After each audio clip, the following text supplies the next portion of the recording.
Come on out, Avril. Say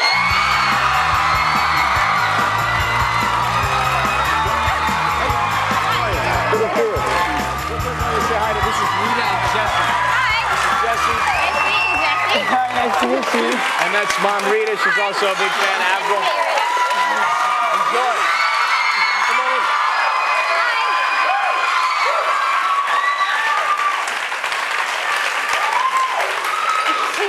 Are you all right there, Jess? You okay? You still breathing? We'll get you some water. I'll be all right. All right, you look good. Take care of him there, Rita. Well, welcome. Good to have you with us. Thanks, it's great to be here. So let's go back to the beginning of Avril Lavigne's world. Now, when you first started working, like your first gig, when you first were earning money, was it doing yard work? Is that right? I was mowing lawns. Okay. I was shoveling driveways and babysitting. Okay, and about how much were you bringing in per week? What was I don't know. what did the lawn, in like the summers, in the summertime, I would cut grasses and whippersnip, like the weed whacker thing. And I don't know. I can't really remember how much I made. I was only getting, 4 or 5 jobs a week, but I was saving up. Were you singing at the time then? Yes, I was singing. Where was the first time you actually sang in front of people? I started singing in church. That was where I sang my first solo. My mom, pushed really hard to get the people at the church to let me sing. And they were like, she's so young, we don't want to put her up on stage. But then I sang one time, and they kept asking me to come back. And then I was doing other stuff around town, like singing at fairs. Mm-hmm. And one time I won $1,000 because I won a competition. I was like 13 what kind of music, though, was it then? Was it the same stuff you're doing now? Doing cover songs, like the Dixie Chicks. I was singing Wide Open Spaces. But I love those girls. And I don't know, I kind of got to a certain point after I reached a point where I was kind of like, Mom, Dad, I don't really want to really be singing gospel songs and country songs anymore. And I was getting older, and I was in high school, and it was getting kind of weird, and I didn't really know what to do. So I started writing my own songs. And did you sing with Shania? Yes, I did. When I was 14 years old. Way back then. Yeah, I won a competition to sing with her on stage, and so I went to Ottawa at the Crowell Center and sang in front of about 20,000 people. And the cool thing was, 3 or 4 years later, I had my own show at the Crowell Center, sold out. So it's pretty neat. And that continues to be the theme. Yeah. Sold out shows all over the place. Is this, I mean, when you look at what you've achieved already, is this what you always wanted? Absolutely. Yeah? Mm-hmm. Did you imagine it to be what it actually is? The whole part of being on stage in front of a whole bunch of people and the awesome feeling, that's what I thought about, and that's what I wanted, and that's what I have, and I'm so lucky.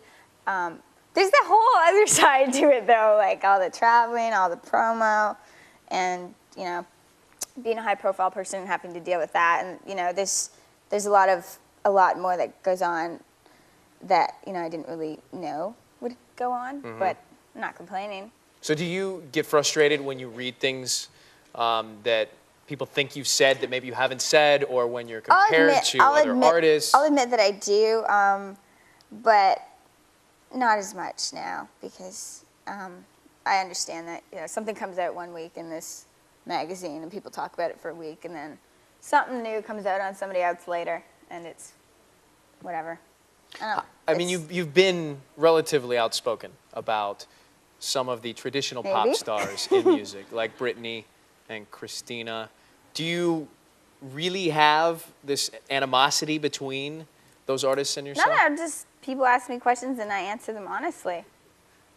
Do you ever regret anything that you say or do? I don't believe in regretting anything in life. So when you look at all the things that you've done, that you've said, sung about, you wouldn't do anything over? No. How about the impact, though, Avril, that you've had on young people? I mean, remember the tie outfit. I mean, that was something that you did because it was part of who you are, and then you look around the country, and little girls and even women my age are lined up to see you, and they're dressed like you. Was that bizarre? Was it? That whole thing was just pretty cool. I came out and I was wearing a tie pretty much every day, and then, I noticed everyone at my shows were dressing like me, and It's kind of weird, but you know, overall it's pretty. We are going to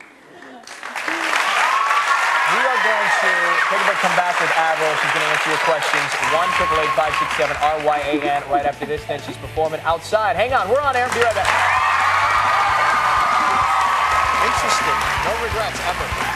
I just don't think I should ever regret anything. Still to come, meet the supermodel who can give you a chance to live like a star. Well, here's the thing.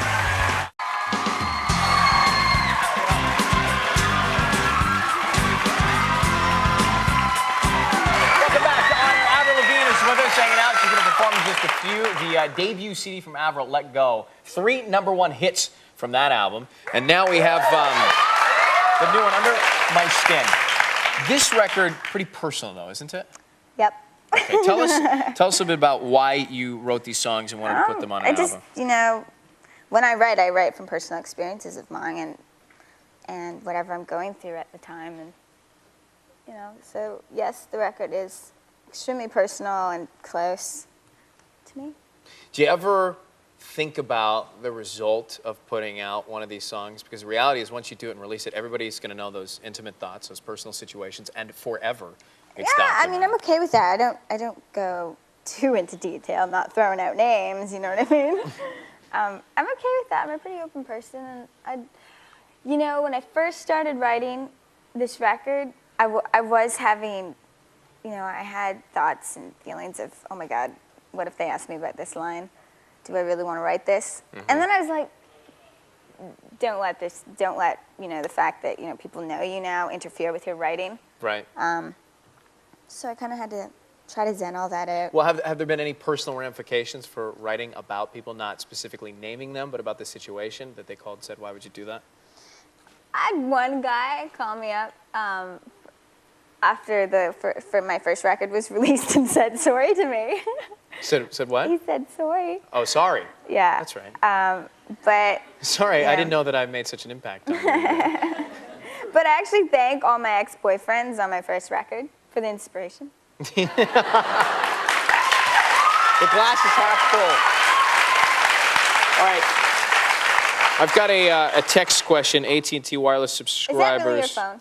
This is my phone. You want to read the text question? You can actually read it. See, it's right there. Go ahead.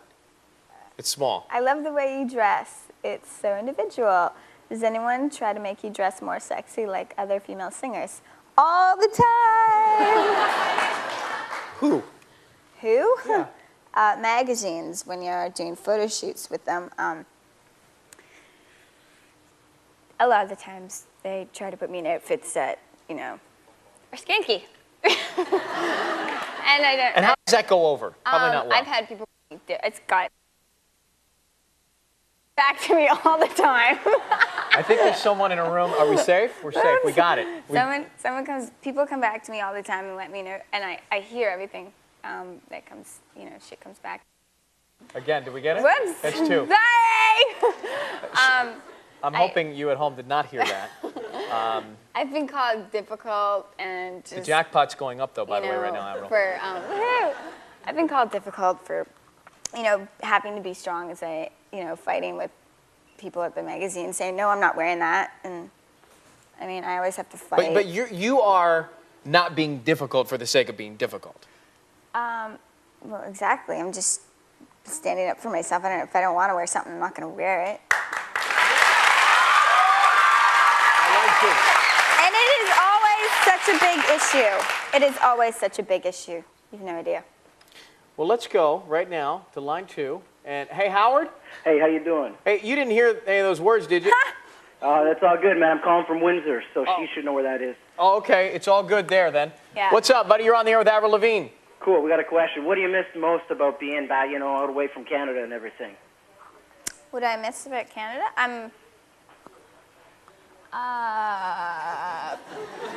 Poutine. It's a French Canadian dish. It's French fries with curd cheese and gravy. Do you know what I'm talking about? I hear you. We got one other quick question. Okay. We want to know if you can just give a shout out to Jay. We know he's watching at Solid Sounds in Windsor. Jay? Yeah, from Solid Sounds. Hi, Jay. How you doing? Yeah, he wants to say hi. He's watching back in. Thanks, Howard. Thanks. All right. Now, what is that dish? Poutine, and every time I bring... What is it called? Poutine. Poutine. Poutine doesn't sound like the Hollywood diet. No, it's not. And do you eat it often? Do they send it to you? Every time I go back home, or anytime I bring someone to Canada with me, I'm like, okay. You're going out for beer and we're poutine. gonna No, you can't have beer. For some poutine. Just poutine. Yeah, I can. I'm 19. Oh, you can drink. You can drink. I was gonna say, you can age drink beer 19 here? in Canada, and it doesn't really matter anyway. There you go, Avril Lavigne, the rebel. Seriously. All right, she's coming up live on the outdoor stage next. I had to wait till 21, but you know, each his own. Up next, Dodgeball's Vince Vaughn reveals why Ben Stiller likes to play peekaboo. We'll be right back on air.